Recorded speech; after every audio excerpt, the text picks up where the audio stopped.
Ya, baik. Assalamualaikum warahmatullahi wabarakatuh. Selamat siang, Bapak dan Ibu semua, Anda semua yang ada di rumah.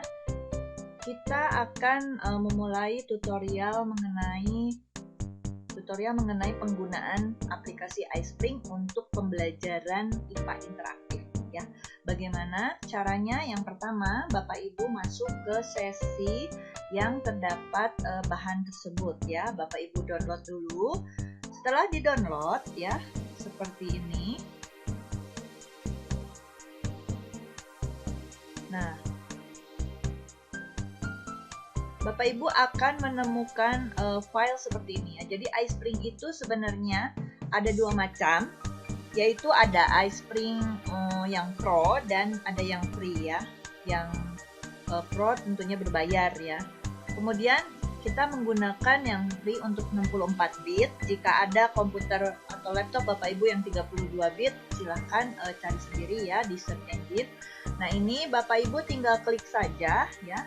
Jadi ketika Bapak Ibu download dalam bentuk RAR ya, Bapak Ibu akan mempunyai file ini dengan crack in here ya. Diklik lalu diinstal seperti biasa.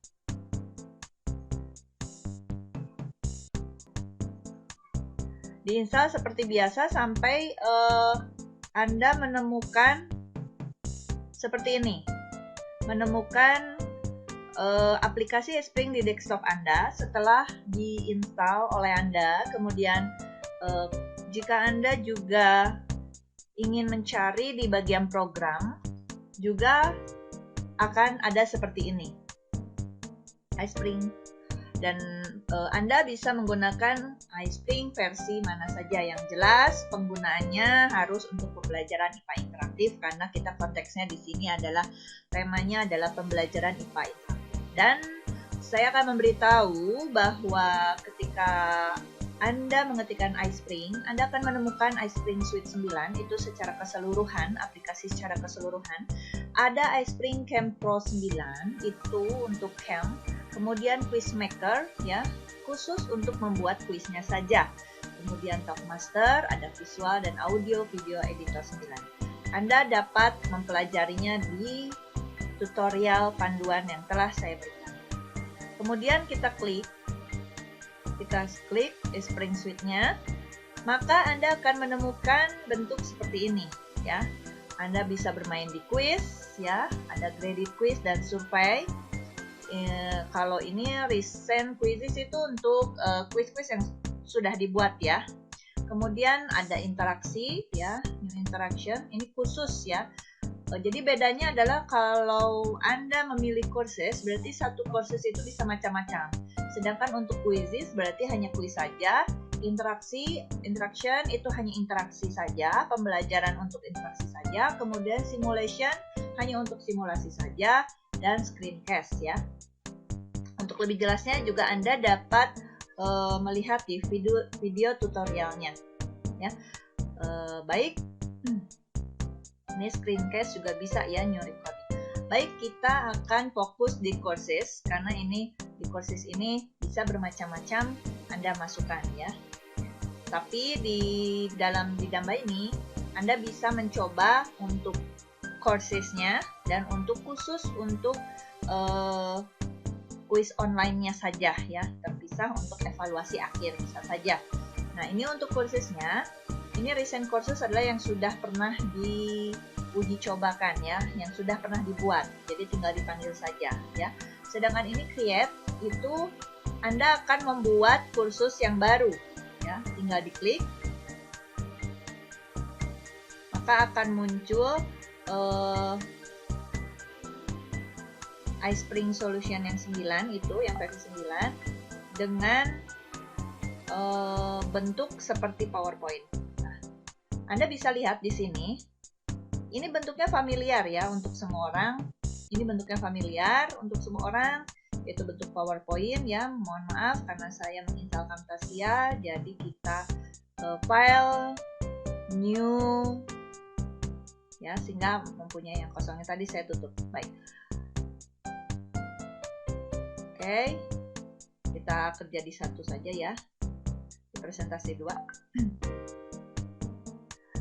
Baik, ini sama dengan PowerPoint ya, karena iSpring Suite 9 itu memang ditanam di aplikasi PowerPoint ini ya.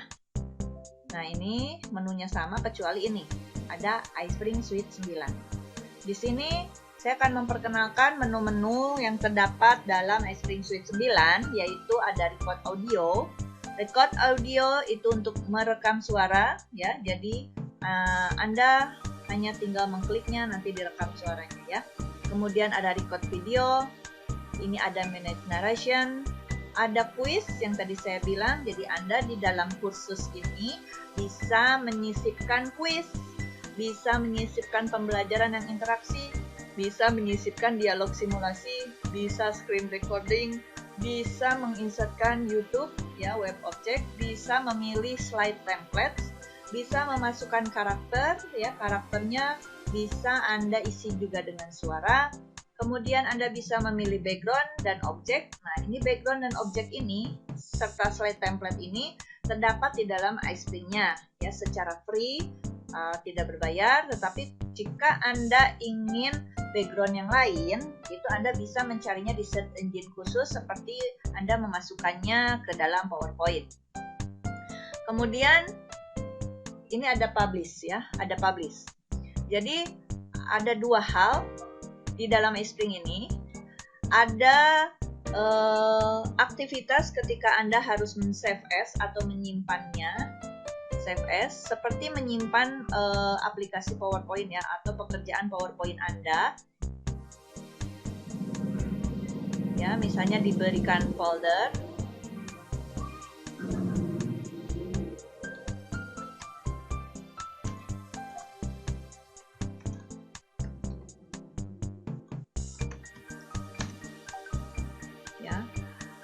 Nah, pastikan juga sebelum Anda bekerja dengan iSpring itu, sediakan folder-folder dengan nama, yaitu gambar, kumpulan gambar ya.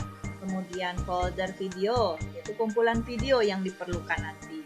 Jadi Anda tidak perlu susah mencari kemana-mana, tapi sudah ada di dalam satu folder video, satu folder musik, satu folder rekaman, satu folder gambar.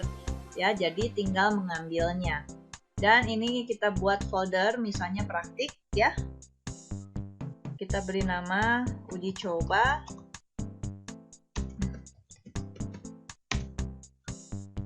Dan ini save as type-nya adalah PowerPoint presentation ya. Seperti biasa Anda menyimpan PowerPoint. Ini save as-nya. Nah, kemudian publish itu untuk apa? Publish itu untuk mempublish supaya bisa digunakan interaktifnya oleh pengguna gitu ya. Di sini jika Anda mengklik publish ya, Anda akan merubah file PPTX ini menjadi bisa menjadi video ya. Nanti diunggah di YouTube, tetapi tidak interaktif. Jadinya hanya menampilkan hasil karya Anda ya dengan iSpring ini.